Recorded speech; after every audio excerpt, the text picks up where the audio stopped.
पूजनीय संत समाज, प्रिय सज्जनों तथा देवियों, सतगुरु कबीर ने कहा है, प्रेम पाठ का चोलना पहिर कबीरू नाच। पानिप दीनो तास को जो तनमन बोले सांच। प्रेम पाठ का चोलना पहन करके अय कबीरू नाचो। जो तनमन और वाणी से सच्चा होता है, विश्व सत्ता उसको पानिप दे। दो पंक्तियां हैं और दोनों पंक्तियों में दो विषय। पहली पंक्ति में है प्रेम की बात, प्रेम का व्यवहार। दूसरी पंक्ति में है सत्य का व्यवहार। प्रेम पाठ का चोलना पहिर कबीरू नाच। अय कबीरू, प्रेम रूपी पाठ वस्त्र का चोलना, चोलना गले से लेके पैर तक अंगरखा। चोलना वस्त्र पहन करके नाचो। लेकिन प्रेम का कहीं कपड़ा नहीं होता है। किसी दुकानदार से आप पूछो कि भाई प्रेम का कपड़ा दे दो, तो क्या देगा? साहब कहते नहीं, प्रेम पाठ का चोलना पहिर कबीरू नाच। प्रेम रूपी कपड़े का चोलना पहन करके नाचो। इसी को लाक्षणिक कहते हैं। ये अविधा नहीं है, लक्षणार्थ है। अविधा, लक्षणा, व्यंजना शब्द की तीन शक्तियां होती हैं अर्थ व्यक्त करने में। अविधा का मतलब है शाब्दिक अर्थ, और लक्षणा का अर्थ है जहां शाब्दिक अर्थ न हो, जैसे ये पंक्ति का। और जहां लक्षणा भी नहीं लगता वहां व्यंजना लगती। लक्षणा और व्यंजना में कहा हुआ काव्य उत्तम माना जाता है। अविधा में कहा हुआ काव्य कम उत्तम कवि लोग मानते हैं। प्रेम पाठ का चोलना पहिर कबीरू नाच। अपने नाम को साहब अन्य पुरुष के रूप में रख करके पूरे मानव समाज को मानो संबोधित करते हैं। ऐ लोगों, प्रेम का कपड़ा लाओ, उसका चोलना बनाओ और उसको पहन करके नाचो। अर्थ हुआ सारा काम प्रेम पूर्वक करो। जीवन के सारे काम प्रेम पूर्वक करना, प्रेम पाठ का चोलना बनाकर नाचना है। माताएं भोजन बनाएं तो प्रेम से बनाएं, भोजन परोसे प्रेम से। ये समझे हम भगवान भगवती को भोजन करा रहे हैं, तो उनका भोजन बनाना, भोजन परोसना भगवत पूजा हो जाएगा। भार से बनाई भोजा मान करके थाली में परोस करके पति के सामने पटक दिया तो पूजा नहीं बनेगा। दुकान पर सौदा देते हैं, ग्राहक को भगवान भगवती समझे, प्रेम पूर्वक सौदा दें। मुनाफा लेना पड़ेगा, ठगे ना, धोखा न दे, मिलावटबाजी न करें, उचित मुनाफा लें, सौदा दें। बहुत बढ़िया काम है। ऑफिस में अफसर और क्लर्क जितने ग्राहक आते हैं प्रेम पूर्वक काम करें, उनको परेशान न करें। 50, 60, 70, 100, 200 किलोमीटर से लोग आए हैं ऑफिस में, क्लर्क कहता है 5 दिन बाद आइएगा। अब तुम्हें तो केवल जबान डुलाना है, लेकिन घर द्वार काम धंधा छोड़ करके जो दूर से आया है उस पर क्या बीतेगी, ये कोई ध्यान नहीं। परमात्मा के भक्त तो भारत में सब खूब है। भारत वाले एक एक बात के पीछे भगवान भगवान कहते हैं, लेकिन वे भगवान का बर्ताव कितना करते हैं ये तो उन्हें स्वयं सोचना होगा। भगवान की भक्ति आप करो, भगवान की भक्ति करो, भगवान की शरण हो जाओ, कल्याण हो जाएगा। बात तो कह दी गई, लेकिन भगवान क्या है, भक्ति क्या है, शरण होना क्या है, ये तो समझना होगा। किसी महापुरुष को आप भगवान मानते हैं जो अब नहीं है, तो उसको मानने की बात इतने होगी कि उसके अच्छे विचारों का आचरण करें। अब आप कहें कि हम तो अमुक भगवान की शरण में हैं, बस, अब अच्छे विचारों का प्रयोग जीवन में नहीं, अच्छे आचार का प्रयोग नहीं, तो शरण क्या है? नाम लेने से शरण नहीं माना जाएगा, काम करने से शरण माना जाएगा। कोई किसी का नाम मानो जगन्नाथ है और उसके 4 बच्चे हैं, चारों बच्चे ढोल मृदंग ले करके चौराहे पर कीर्तन करें, जय जगन्नाथ जय जगन्नाथ जय जगन्नाथ जय जगन्नाथ, 24 घंटा कीर्तन करें और जगन्नाथ की बात न माने, घर का काम न करें, तो जगन्नाथ खुश हो सकते हैं? नहीं खुश होंगे। एक बार जगन्नाथ का नाम न लें, काम करें, घर का आज्ञा बजावें, मेहनत करें, पिता खुश हो गए। कीर्तन कर लेना भगवान की शरण है, भगवान भगवान कह देना भगवान की शरण है, ये उचित नहीं समझना। ये तो औपचारिकता। हम आपके सामने गए, हाथ जोड़े, औपचारिकता जोड़ना चाहिए। लेकिन अगर आपको धोखा देते हैं तो हाथ जोड़ करके क्या मतलब हुआ? नाथूराम गोडसे भी जब महात्मा गांधी के पास गया तो सिर झुकाया और गोली मारी। तो सिर झुकाना तो कोई सभ्यता, वहां सभ्यता के लिए भी नहीं हो, तो धोखा देना है। तो पूजा पाठ मात्र भगवान की शरण है, ये बात सच नहीं। किसी महापुरुष का नाम लेते रहना भगवान की शरण है, ये बात सच नहीं। वो औपचारिक है, नाम लेना बुरा नहीं है। किसी पवित्र आत्मा का आप नाम लेना चाहते हैं, लें, और ये माने कि हम उसकी शरण में हैं, बड़ा अच्छा है। लेकिन शरण की व्याख्या क्या है? शरण नाम अधीनता। वो तो महापुरुष हैं नहीं, कैसे अधीन होगे? जो महापुरुष हैं उनको भगवान मानते हो, तो उनके भी अधीन होने का अर्थ क्या है? उनके आज्ञा के अनुसार आचरण करना। कोई वर्तमान में सदगुरु है, योग्य है, पूर्ण है, कृतार्थ है, मानो भगवान है। अब उसके पास आप रहते हैं तो शरण है, लेकिन रहना मात्र शरण नहीं है। आप उनके पास रहें या दूर रहें, जो उनके पवित्र निर्देश हैं वो शरण है। सदगुरु कबीर भड़ौत जिले, जो आज भड़ौत जिला कहते, भड़ौत जिले में गए। वहां नर्मदा उत्तर से दक्षिण को बहती और फिर मुड़ करके आगे पश्चिम को जाके समुद्र में मिल जाती है। तो उत्तर से दक्षिण तरफ बहती है, पश्चिम तरफ शुक्ल तीर्थ है और पूरब तरफ कबीर बड़ है। पूरब तट पर तत्वा और जीवा नाम के 2 ब्राह्मण बंधु रहते थे। वे संत सेवक थे, सदगुरु कबीर के शिष्य थे। सदगुरु कबीर 5 बार गुजरात गए, ये वहां के इतिहास वाले लिखे। तो जहां तक मुझे याद है, ज्यादा दिन हुआ पढ़ा, 3 हो या 5, ज्यादातर हमें लगता 5 बार। काफी दिन वहां रहे, वहां से चलने लगे।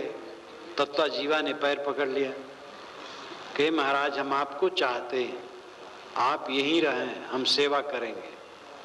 तो साहब ने कहा जो तू चाहे मुझको, छाड़ सकल की आश, मुझ ही ऐसा हुए रहो सब सुख तेरे पास। अगर तुम मुझे चाहते हो तो सबकी कामना छोड़ करके मेरे समान निष्काम हो जाओ, बस सब सुख तुम्हारे पास है। सब सुख और सब दुख, साहब ने दोनों कहा है। करो विचार जो सब दुख जाई, विचारवान बनो, आचरण संपन्न बनो, जिससे सारा दुख दूर हो। जब लग दिल पर दिल नहीं तब लग सब सुख ना आए। जब तक दिल पर दिल ना होगा तब तक सब सुख नहीं होगा। दिल पर दिल होना क्या है? दिल बहे ना, किसी प्राणी को, किसी पदार्थ को देख करके मन ललचाए ना, किसी संपत्ति या ऐश्वर्य प्रतिष्ठा पद देख करके मन ललचाए ना। लालच मन का खत्म हो जाए तब दिल पर दिल हुआ,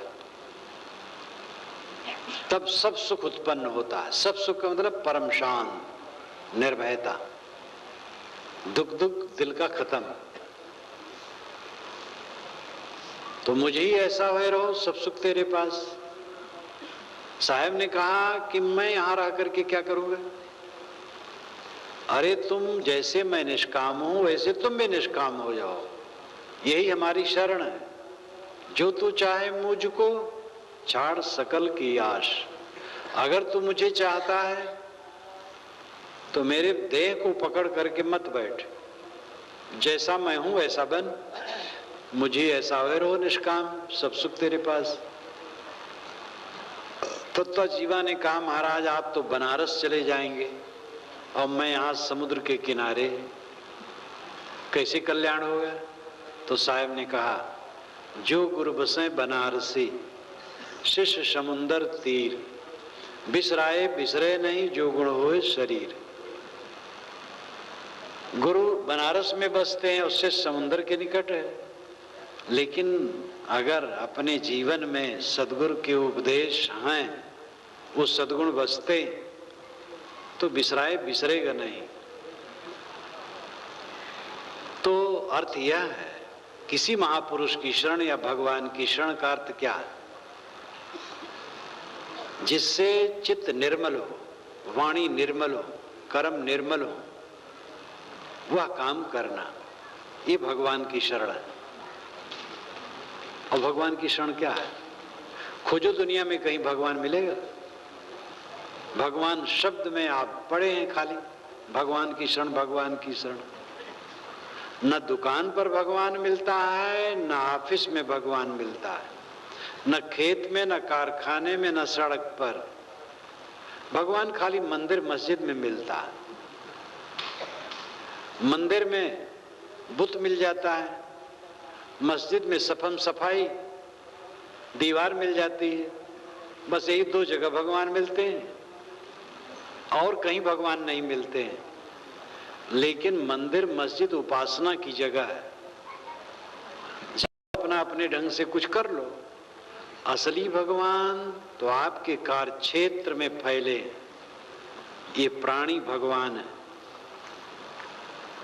और इनके साथ सुंदर बर्ताव होना, ये असली भगवान की भक्ति। और कितना अंतर है, 3-3 घंटा पूजा करने वाले लोग, बड़े बड़े अफसरान बड़ा बड़ा गड़बड़ काम करते हैं। सब नहीं करते हैं, करने वाले करते हैं। एक एक बात में भगवान भगवान कहा करेंगे, लेकिन भगवान से कोई मतलब नहीं। सगुण भगवान कहाँ मिलेगा? सगुण भगवान बाहर है, निर्गुण भगवान भीतर है। आपकी चेतना, आपका आत्मा निर्गुण भगवान है। बाहर जो लोग बैठे हैं ये सगुण भगवान है। जब आप बाहर देखें, व्यवहार करें, तो समझें कि सब तरफ भगवान है। ये प्राणी भगवत रूप है। किसी को तकलीफ मेरे द्वारा ना हो, नाजायज किसी का हक न मारें, किसी का कोई नुकसान न करें, नाजायज तरीके से किसी कोई चीज न लें, ये भगवान की शरण है और भगवान की भक्ति है। लेकिन अर्थ बिल्कुल उल्टा है। भगवान भगवान कहेंगे, दूसरे लोग और शब्द कहेंगे, भगवान है, अल्लाह है, कुछ है, चरित्र पर ध्यान नहीं देंगे। मान लेंगे हम भक्ति करते हैं। प्रेम पाठ का चोलना पहिर कबीरू नाच, प्रेम पाठ का चोलना पहन करके नाचो, प्रेम रूपी वस्त्र का चोलना पहन करके नाचो, यानी पूरा जीवन प्रेममय हो। अब प्रेम में कैसे होगा? जब स्वार्थ घटेगा तब प्रेम में होगा। कामना है अधिक भोग की, इसलिए नाजायज धन बटोरने की, हक मारने की, जो अपने अधिकार की चीज नहीं उस पर अधिकार करने की। इस प्रकार कामना है तो प्रेम कैसे पैदा होगा? भाई भाई में वैमनस्य क्यों होता है? स्वार्थ के कारण। राम और भरत में स्वार्थ की भावना न थी, इसलिए दोनों के प्रेम में फर्क नहीं पड़ा। रावण और विभीषण में फर्क पड़ गया। रावण ने विभीषण को डांटा, लात मारी, ऐसी बात नहीं है, तो गोस्वामी जी ने लात मरवाई है। वाल्मीकि रामायण में लात नहीं मारा है रावण। एक सम्राट, एक राजा किसी को लात मारता है तो कहे जो कुछ हो सकता है। विभीषण ने कहा था कि भैया सीता को लौटा दिया जाए, ठीक नहीं है ये काम। तो एक बार कहा था तो रावण ने कहा अच्छा जाओ। वो चले गए खाने पीने। दोबारा जब सभा में फिर बैठे तब फिर विभीषण ने कहा भैया सीता को लौटा देना उचित है। तब रावण ने कहा हाँ तुम ऐसे कहते हो, भाई ही तो दुश्मन हुआ करते हैं, तुम उन्हीं की बात करते रहते हो, तुम नहीं समझते हो मैं कौन हूं? मेरी जवान डुलाने से तुम्हारा क्या हो सकता है और तुम इस प्रकार बात करते हो। तब विभीषण चुप हो जाते हैं और खड़े हो जाते हैं। अच्छा भैया मुझे क्षमा करना, मैं जा रहा हूं। वो चल देते हैं अपने 2 मंत्रियों को लेकर। ये वाल्मीकि रामायण में कथा आती, मारना नहीं। वैसे आनंद सागर ने तो उसमें जो दिखाया है उसमें इतना ऐसा मरवाया है कि रावण ने पैर मारा तो विभीषण पलटते पलटते वो 20-25 फीट चला गया है। ये सबकी लीला और अपरंपार है। तो रावण ने पैर नहीं मारा लेकिन निरादर तो किया और विभीषण आ गए श्री राम के पास। अब विभीषण अगर निस्वार्थ होते तो अपने घर चले जाते। अब अगर ये सोचते हम सुरक्षित नहीं रहेंगे घर में तो कहीं चले जाते, भाई के विरोधी से जाकर के मिल लेते, ऐसा ना होता। और फिर मिले भी तो तुरंत टीका करवा लिए। श्री राम की तो एक कुशलता है, राजनीतिज्ञता है। ये दुश्मन का भाई आया, टीका लगाओ, लंका की राजधानी उसकी। जब आपकी लंका नहीं, अभी विजय नहीं हुई तो टीका लगाने के क्या अधिकारी हैं आप? लेकिन ये श्री राम की नीति है।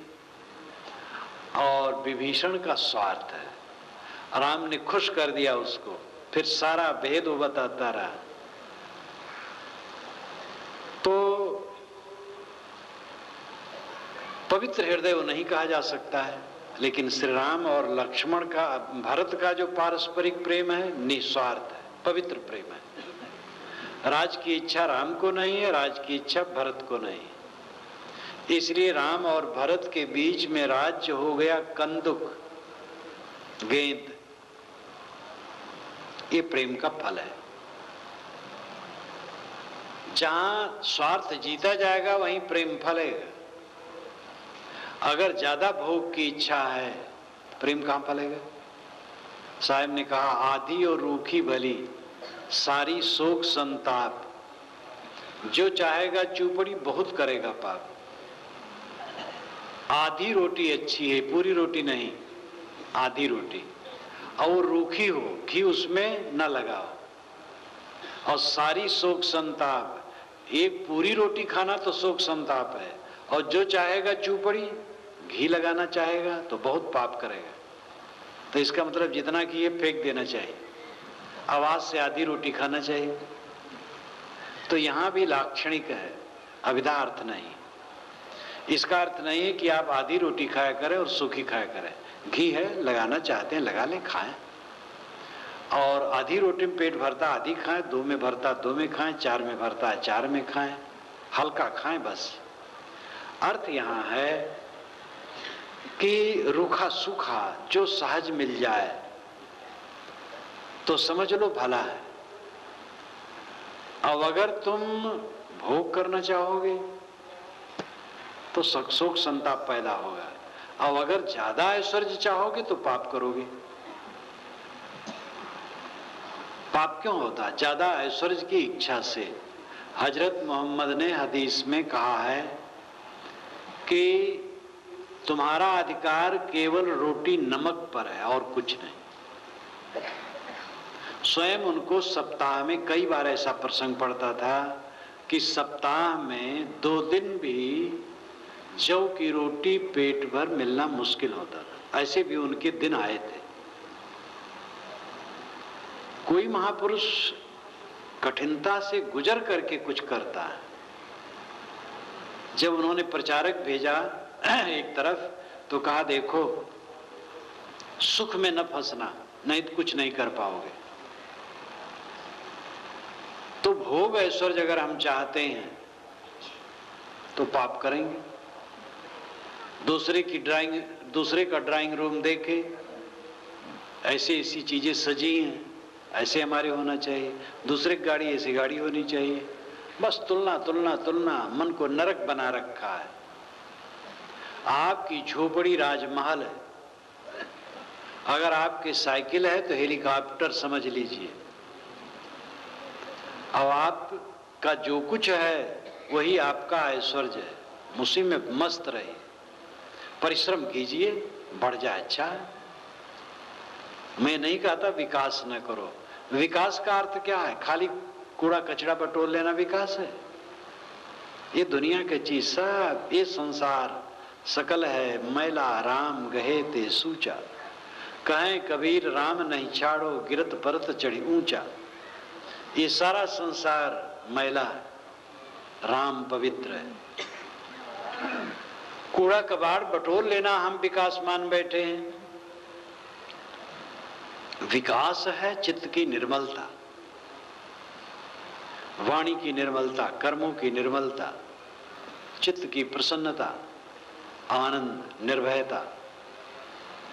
मरने का समय आ जाए भय न लगे, ये विकास है। ये अंतर्ज्योति का विकास है, अपने व्यक्तित्व, अपनी सत्ता का विकास। विकास का मतलब निर्मल हो जाना। विकास का मतलब यहां बढ़ना बढ़ना नहीं। पैसा बढ़ जाए तो हमारा विकास हुआ, पैसे का विकास हुआ, मेरा विकास नहीं हुआ। मकान बड़ा बन गया तो मकान का विकास हुआ, मेरा विकास नहीं हुआ। पद बढ़ गया तो पद का विकास हुआ, पदोन्नति हुई, मेरी उन्नति नहीं हुई। मेरी उन्नति, मेरा विकास सुबस्ता, शांति, तृप्ति में। इस चीज को समझने की जरूरत है।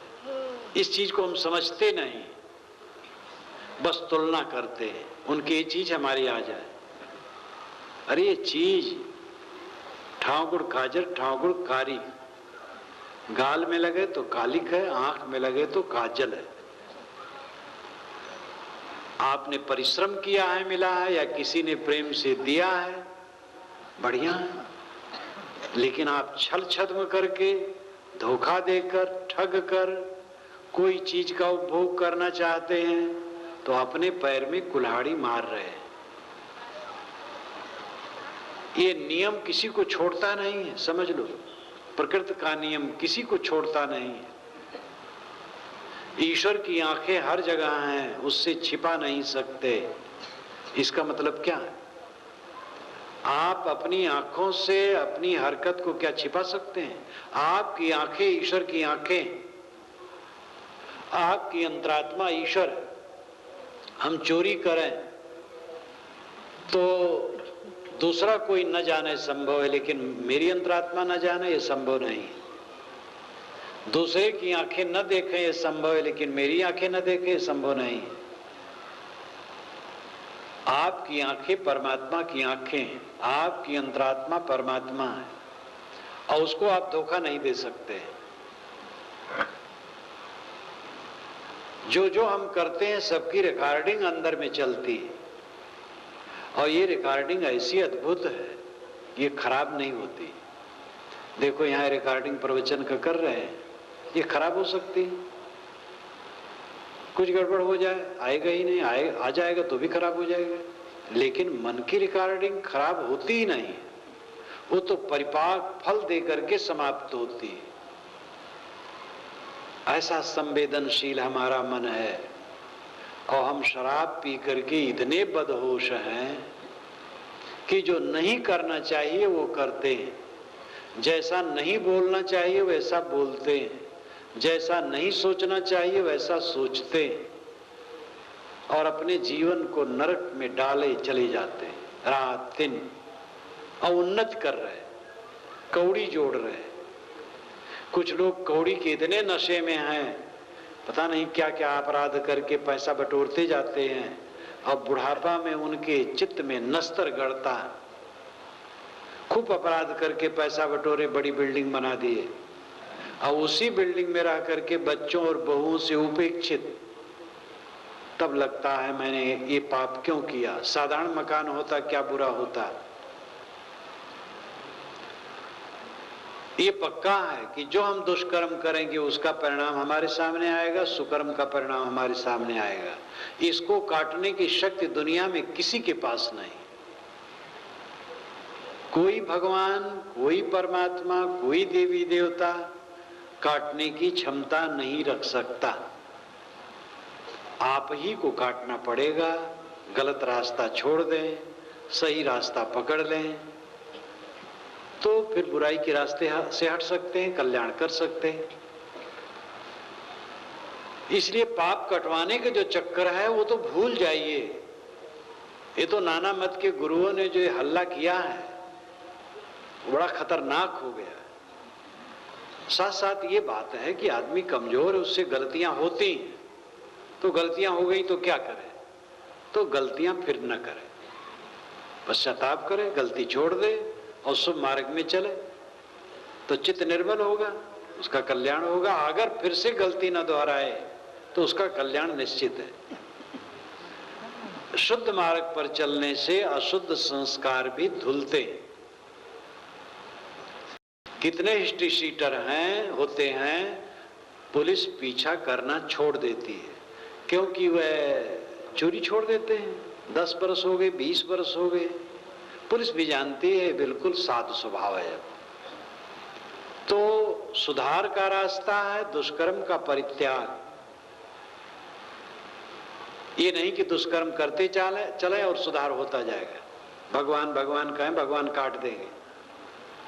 मैंने कल कहा था कि आपने जो ईश्वर को व्यक्ति मान लिया है, ये जीवन में सबसे बड़ा धोखा हुआ है। नियम ईश्वर है, व्यक्ति ईश्वर नहीं।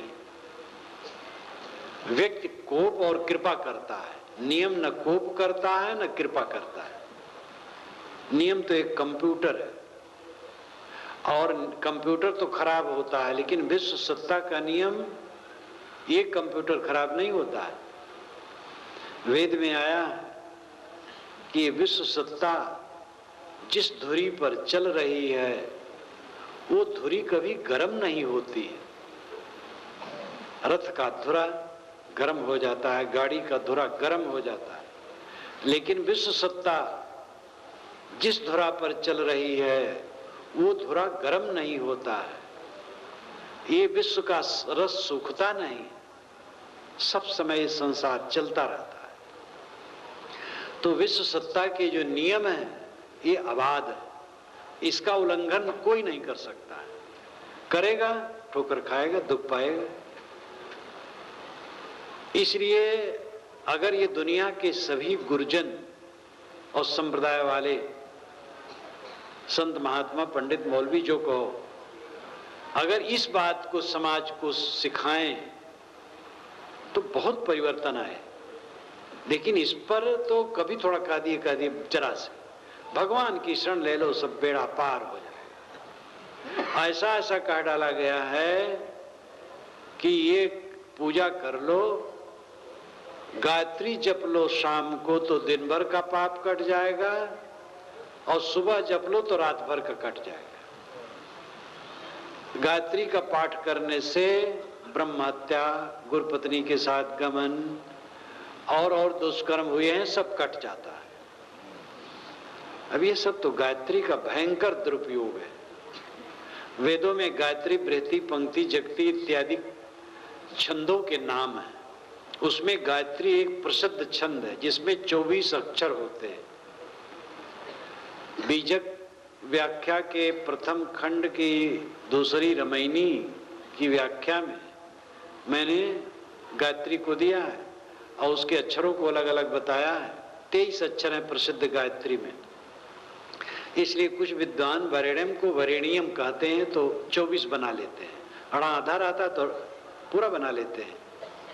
इसलिए वेदों में निश्चित गायत्री कहा जाता है। यह निश्चित अनुष्टुप कोई भी छंद हो, अगर वो छंद भंग है तो निश्चित कहा जाता है। ये जो प्रसिद्ध गायत्री है निश्चित गायत्री है, यानी छांदिक दृष्टि से अशुद्ध है लेकिन भाव की दृष्टि से उत्तम है। तो छांदिक दृष्टि कोई महत्व नहीं रखता।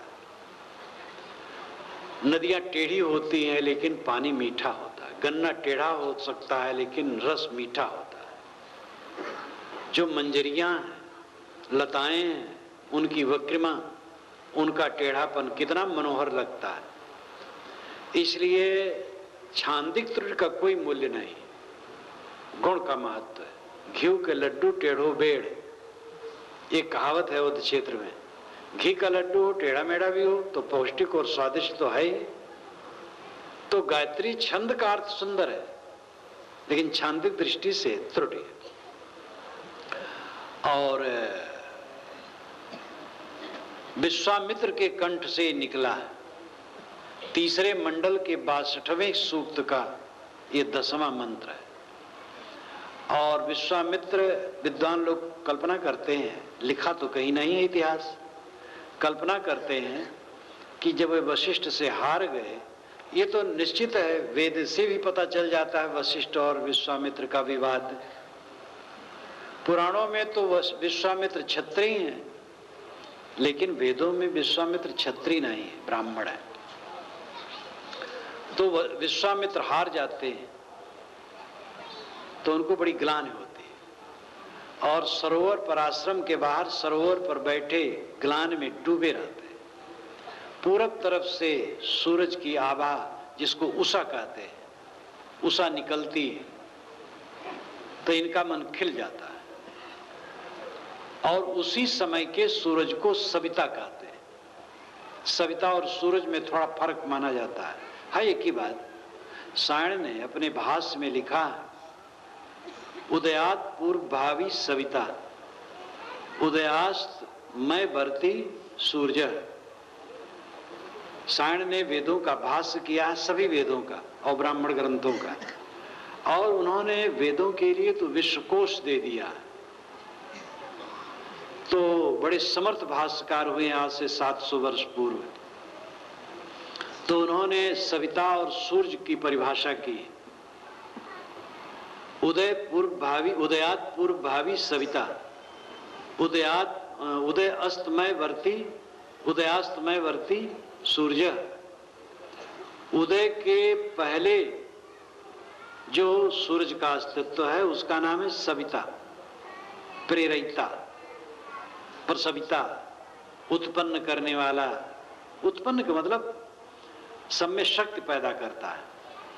और जब उग गया तो शाम तक वो सूरज है।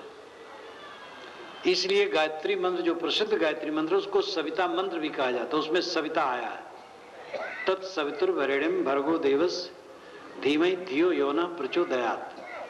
तत् वह सवितुर सविता, सविता सूरज, तत्सवितुर्वरेण्यम, वरेण्यम वर्ण करने योग्य, स्वीकारने योग्य, आदर करने योग्य, तत्सवितुर्वरेण्यं भर्गो प्रकाश स्वरूप देवस्य देवता का धीमहि ध्यान करते हैं। धी बुद्धि, यो जो, न हमारी प्रचोदयात प्रेरता। हम उस प्रकाश स्वरूप सविता देव का ध्यान करते हैं जो हमारी बुद्धि को प्रेरता है। सूरज उगता है, उगने के पूर्व ही उषा के आते ही सारा संसार जग जाता है, जहां तक उसका प्रकाश जाता है। चिड़िया भी चहचहाने लगती है, उषा के आने के पूर्व से ही चिड़िया गाना शुरू कर देती है। इसलिए सविता प्रेरिता और सविता प्रकाश स्वरूप है। हमारे चित्त में प्रकाश हो, ज्ञान का प्रकाश हो। ये सुंदर प्रेरणा के लिए उनके कंठ से निकला।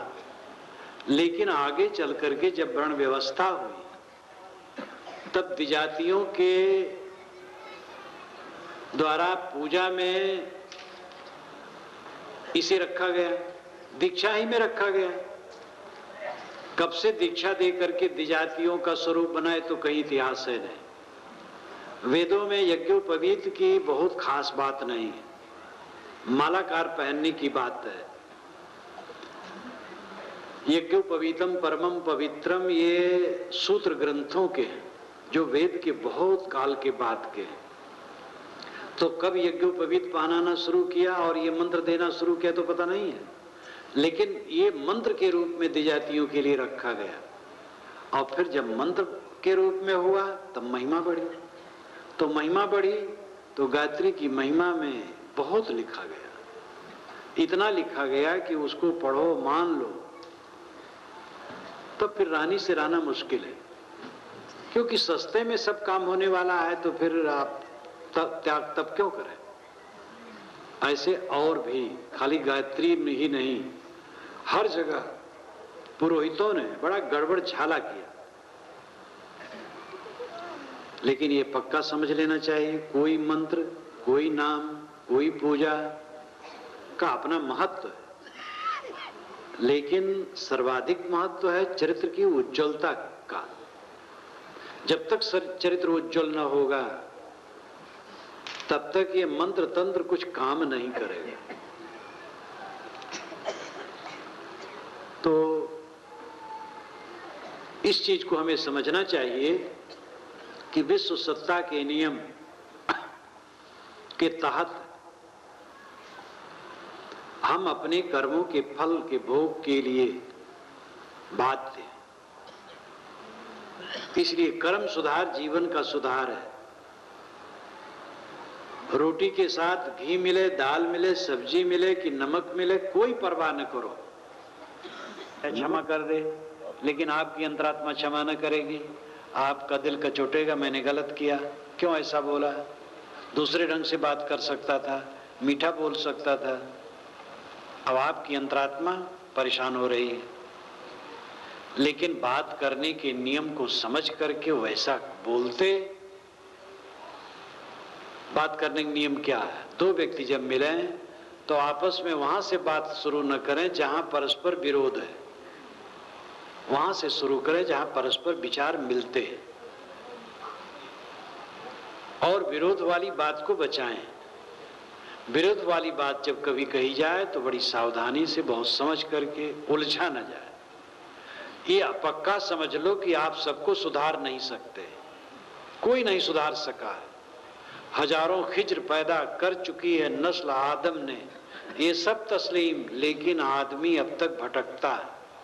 फिराक गोरखपुरी, रघुपत साहब फिराक गोरखपुरी, गोरखपुर के रघुपत साहब फिराक बहुत बड़े विद्वान थे। प्रयाग विश्वविद्यालय में उन्होंने जीवन बिताया।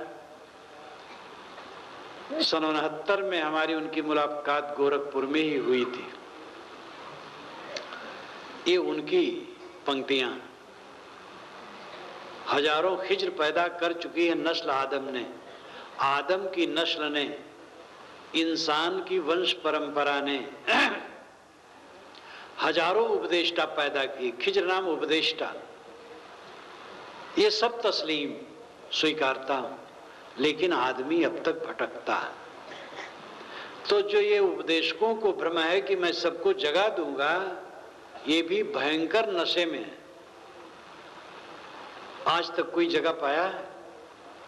श्री राम अयोध्या वासियों को क्या समझा पाए? समझा पाते तो सीता को निकाल देते।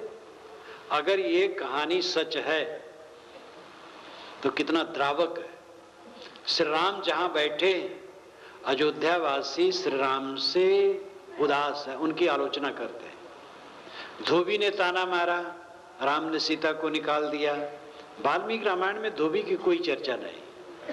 ये किसी ग्रंथ में है, धोबी की बात है, वो बहुत साधारण ग्रंथ में है।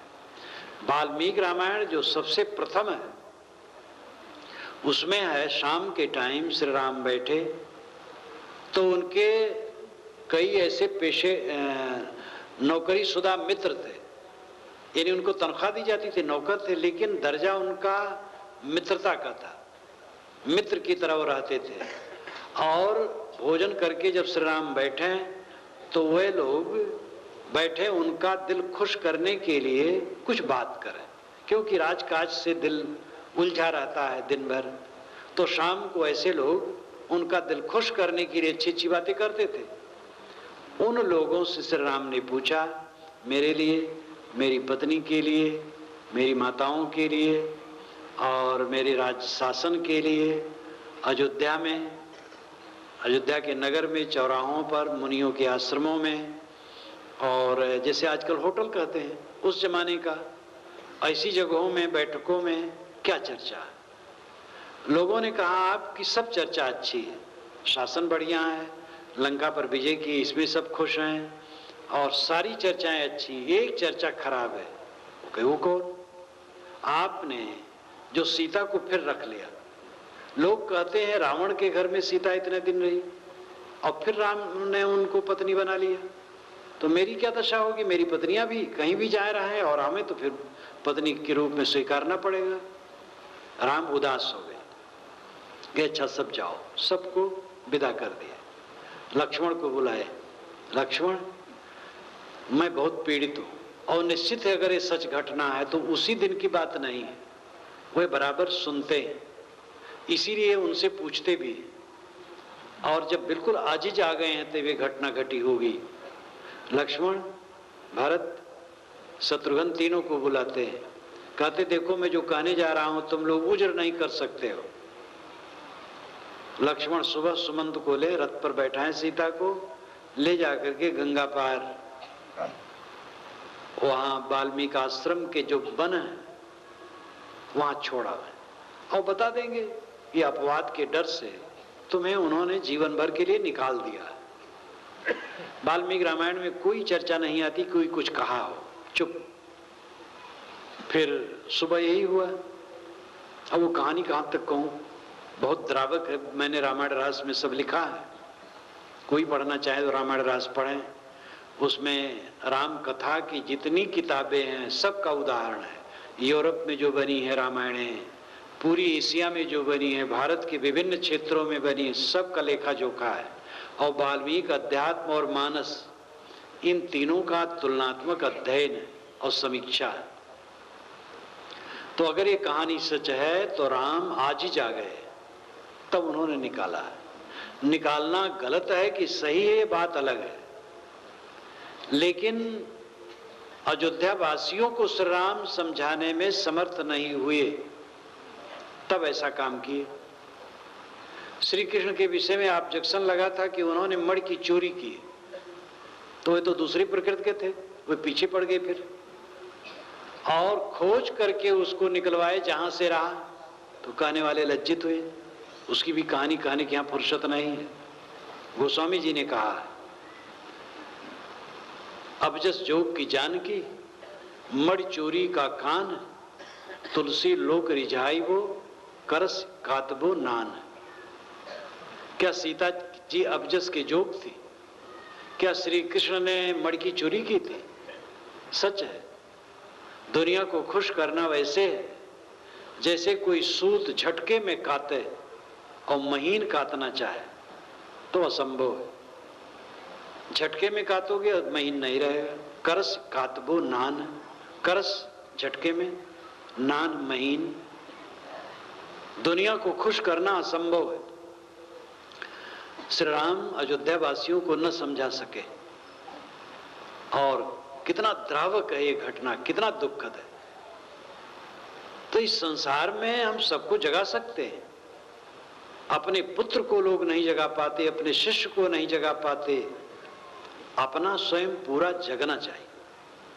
अगर हम जग गए तो मानो दुनिया जग गई, क्योंकि दुनिया को हम जगाना चाहते हैं और दुनिया के हम एक अंश हैं और अपना जग ही नहीं रहे हैं। लेक्चर दे करके खाली जगाना चाहते हैं। लेक्चर ठीक है, लेकिन लेक्चर के पहले स्वयं जग जाना चाहिए। अगर हम जग गए तो इस दुनिया का एक अंश जग गया, और हमें देख करके जिनको जगना होगा जगेंगे, जो बन सके कह भी दे। इसलिए अपने को जगाने की जरूरत है। अगर हमारा जीवन निर्मल है तो हमारे लिए चारों तरफ मधु है, अमृत है। अब जहां तक परिवर्तनशीलता, इसको कौन रोक पाएगा? आदमी पीड़ित क्यों है, भयभीत क्यों है? क्योंकि उसके प्रिय प्राणी छूटने वाले, व्यापार में घाटा हो सकता है, खेती डूब सकती है, मित्र शत्रु हो सकते हैं, शरीर में रोग लग सकता है। ये सब सोच सोच करके सब भयभीत है बिला वजह। हृदय का ज्ञान जब तक दूर नहीं होता है, मन की ये प्रक्रिया कभी दूर नहीं होती है। आप बचपन से सोचते आए हैं कि ये न हो जाए, वो न हो जाए, वो न हो जाए, और जो होना हुआ वो होता रहा है। मरना हुआ वो मरे, शरीर में परिवर्तन हो ही रहा है। ना आपके चाहते बाल पक रहे हैं, दांत उखड़ रहे हैं, चाम में सिकन आ रही है, घाटा मुनाफा भी सब चल रहे हैं। लेकिन नमक रोटी की कमी न होगी, मेहनत करते रहो। मूल आवश्यकताओं में कोई फर्क पड़ने वाला नहीं है। आपके साथ 100 हो तब, 50 हो तब, 10 हो तब, 2 हो तब, 1 हो तब, कोई ना हो तब, मूल बात में कभी फर्क नहीं पड़ेगा। जीवन गुजर होगा। कल्याण का काम आपको करना है। कल्याण है मन वाणी कर्मों की निर्मलता।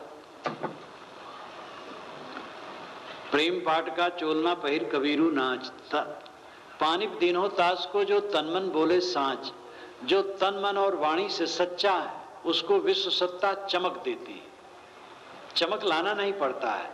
तेल पानी चुपड़ करके जो चाम पर चमक लाने की चेष्टा की जाती है वो भोलापन है। अंदर की ज्योत चमकनी चाहिए। ज्योतित जीवन हमारा होना चाहिए। ज्योतित जीवन का अर्थ है निर्मल जीवन। जीवन की सार्थकता निर्मलता में है। निर्मलता में प्रसन्नता है, प्रसन्नता में निर्भयता है। एक प्रसन्नता होती, टीवी देखे थोड़ा प्रसन्न हो गए, अखबार में कुछ चटपटेदार बातें आप पढ़ ली प्रसन्न हो गए, रुपया पैसा मिला प्रसन्न हो गए, और भी ऐसे कुछ प्रसन्न होने के तमाम मुद्दे होते हैं, लेकिन उसके पश्चात तकलीफ बनी रहती है। चित्त की निर्मलता से जो प्रसन्नता होती है वो स्थिर होती है।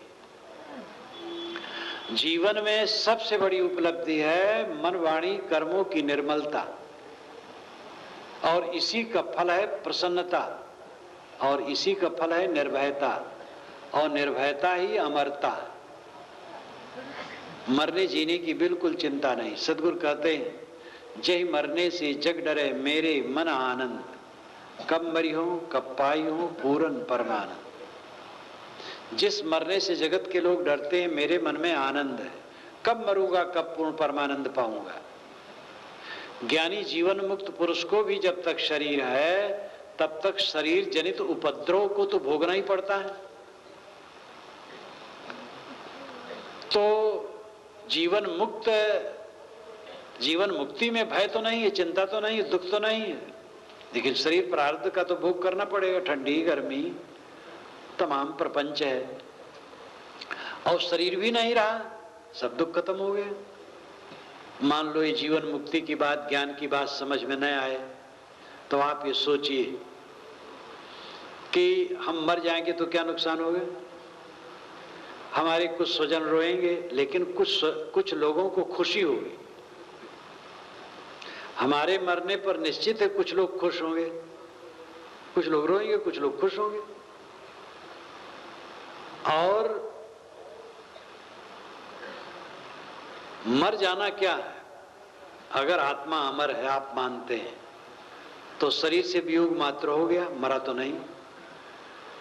अगर आप मानते हैं आत्मा नाम की कोई चीज नहीं है, तब फिर क्या पे? शरीर छूट जाएगा, सब खत्म, मर जाएंगे, सब खत्म। जब सब खत्म हो जाएगा तो दुख कहां रहेगा? तो भय क्यों? और अगर आत्मा अमर है तो भय क्यों? तो जो मानते आत्मा अमर है उनको भय करने की जरूरत नहीं, और जो मानते आत्मा नाम की कोई चीज नहीं उनको भी भय करने की कोई जरूरत नहीं। तो भय तो निरर्थक ही है। मैं तो मानता हूं आत्मा अमर है, और मैं समझता हूं इसमें बैठे लोग, अधिकतम लोग ऐसा मानते होंगे आत्मा अमर है। लेकिन जो धारणा हो तो उसमें भय करने की आवश्यकता क्या है? और भय करने से क्या मौत रुक जाएगी? और मौत आने से क्या फर्क पड़ेगा? भय बेकार में होता है। एक छोटा सा ऑपरेशन होता है, आदमी कांपने लगता है, और जब ऑपरेशन होता कोई खास बात नहीं, हो जाता है, सांस आती है जाती है, रुक गई, बस खत्म। उसमें होगा क्या फर्क? इसलिए भय, जो मृत्यु का भय है, ये मोह के कारण है। ज्यादातर तो यह है कि जो फैला है हमारा छूट जाएगा। ये घर द्वार, लड़के बच्चे पत्नी और बाबा लोगों का मठ मंदिर, चेलाही चेले, पूज्यता प्रतिष्ठा, लेकिन ये बाबा और बाबू का कुछ रहने वाला नहीं। बाबू को भी छोड़ करके जाना है, बाबा को भी। इसलिए बाबू बाबा दोनों कमर कसें, करो रे मनवा दिन की तदवीर, जब जमराजा आने पड़ेंगे नेक दरत नहीं धीर। उस दिन के लिए कितने लोग सावधान हैं। मृत्यु सबसे बड़ी समस्या का समाधान है। अगर आदमी मृत्यु का ख्याल रखे तो कौन सी समस्या आपके सामने है? अगर कोई आपका स्वजन मर गया है, अगर अपनी ही मृत्यु की याद करते हैं तो स्वजन मरने क्या डर फिर रह गया, भय क्या रह गया, दुख क्या रह गया? जब अपने मर जाना है तो दूसरे के लिए क्या रोए? राग द्वेष किसी का है, राग द्वेष करने वाला करे, हम नहीं राग द्वेष करते हैं। ये समझ लें कि हम साथियों को ठीक करके ठीक नहीं हो सकते हैं। साथियों के लिए हित चिंतन करें और अपने को पूरा ठीक करें। प्राय घर में लोग कलाकार दूसरे की बुराई देखते रहते हैं, अपनी बुराई देखने की जरूरत है। दूसरे की बुराई देख करके कभी कल्याण होने वाला नहीं। सदगुरु कबीर ने कहा है, दोष पराए देख के चला हसंत हसंत, अपने चित्त न आवई जाको आद न अंत। कबीर हम सबते बुरे हमते भल सब कोय, जिन ऐसा कर जानिया मीत हमारा सोए। अपने दोषों को देख करके मिटाने में आनंद है। दूसरे के दोष की चर्चा करना, सुनना, ये तो अपने मन की चादर को मैला करना। क्या मतलब है? सावधानी के लिए कभी बात कर लिए, कोई आदमी ऐसा है तो आपस में बात कर लिए, भाई उससे सावधान रहना चाहिए बस। लेकिन उसको नीचा दिखाने के लिए, रस लेने के लिए, उसकी बुराई का रस लेने के लिए लोगों में चर्चा करना, ये तो अपने चित्त का कालुष्य। जो कल्याण चाहेगा दूसरे की बुराई न देखेगा, न सुनना चाहेगा, न कहना चाहेगा, न सोचना चाहेगा। समय कहाँ है? एक सफेद चादर हमने बिछा रखी है और एक किनारे गोबर रख दे तो हमारी कोई बुद्धिमानी है? हम साधना से चलते हैं और बीच में हम दूसरे की बुराई में लग गए, उसकी चर्चा करने लगे, कितना बड़ा अपराध है। इसलिए अपने मन की चादर को धोए। दिन निरंतर बीतते हैं सबके, जवान बूढ़े सब मृत्यु की तरफ खिसकते हैं, और ये अकाट्य है। हर देहधारी का अंत आता है। अंत आने के पहले अपनी बुराइयों का अंत करना चाहिए, अपने चित्त के मलों का अंत करना चाहिए। जिसका मन निर्मल होगा उसकी वाणी निर्मल होगी। मन वाणी जिसके निर्मल होंगे उसके कर्म निर्मल होंगे, और मन वाणी कर्म तीनों जिनके निर्मल है, फिर क्या पूछना है? यही तो स्वर्ग है। होए बहिष्ठ जो चित न डोलावे। सदगुरु कबीर ने कहा है बीजक में, होए बहिष्ठ जो चित न डोलावे। बहिष्ठ स्वर्ग, अरबी भाषा में बहिष्ठ स्वर्ग। साहब कहते भिष्ट उसका है जो चित्त न डोलावे, चित्त को चंचल न करे। चित्त की स्थिरता, चित्त की शांति स्वर्ग है, यही मोक्ष है। तो प्रेम पाठ का चोलना पहिर कबीरू नाच, पानिप दीनो तास को जो तनमन बोले सांच। साहब कहते हैं लोगों, अपने जीवन का सारा व्यवहार प्रेम पूर्वक करो। कितने लोग तो सुबह से उठ करके गरमाए रहते हैं, पत्नी को कटो, बच्चे को कटो, पति को भी कटो, पिता को भी कटो, गरमाए गरमाए। एक सज्जन तो कहते थे महाराज मैं सुबह उठता हूं तो पड़ोसी को देखता हूं, पसर भर खून घट जाता है। मैंने कहा थोड़े दिन में आपका सब खून सूख जाएगा। पड़ोसी में आप भगवान नहीं देखते हैं, कहां भगवान मिलेंगे। संत ईसा ने कहा, बाइबल में बात आती है कि जो कहता है मैं भगवान से, ईश्वर से प्रेम करता हूं, लेकिन पड़ोसी से बैर करता है, घृणा करता है, कैसे माना जाए ईश्वर से प्रेम करता है? जिसको उसने कभी नहीं देखा कहता है प्रेम करता हूं, और जिसको देखता है उससे द्वेष करता है। तो ये चाहे 1 घंटा चाहे 4 घंटा कोई उपदेश करे कि भगवान की सेवा करो, भगवान की सेवा करो, लेकिन अंत में कहना पड़ेगा मनुष्य की या प्राणी की सेवा ही भगवान की सेवा है। मनुष्य और प्राणी को हटा करके भगवान कहीं फलेगा? हवा में बात करने से कुछ होने जाने वाला है? ये प्राणी भगवान है, इसलिए प्राणियों के साथ प्रेम का बर्ताव होना चाहिए। चित्त जितना हमारा निर्मल होगा उतना प्रेम का व्यवहार हो सकेगा। जिसका मन निर्मल है, प्रेम से भरा है, मधुरता है, मिठास है, सबके साथ सुंदर बर्ताव है, स्वयं सुखी है और दूसरे में भी वो सुख बिखेरता है, ये जीवन का आनंद है।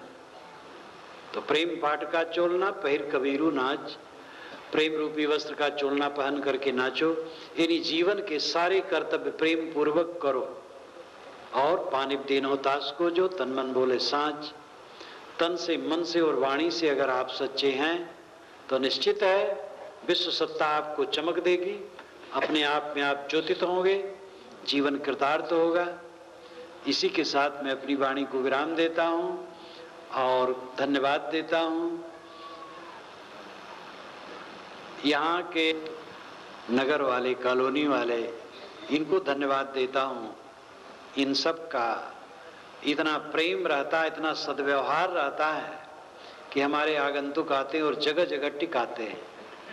और आते हैं तो उसमें सब प्रकार के होते हैं, वहाँ गंदगी भी होती है, असुविधाएं भी होती हैं, लेकिन वो सब प्रेम से सहते हैं, इसलिए वे धन्यवाद के पात्र हैं। और जो इतनी दूर दूर से लोग आए तो बहुत लोग चले गए, और जो हैं पता नहीं कहाँ होते ही हैं, लेकिन आप लोगों की जो ललक है ये महत्वपूर्ण है। खाली शरीर को सुविधा में डाल करके क्या होगा? कठिनाई के बिना कहीं कुछ होता है?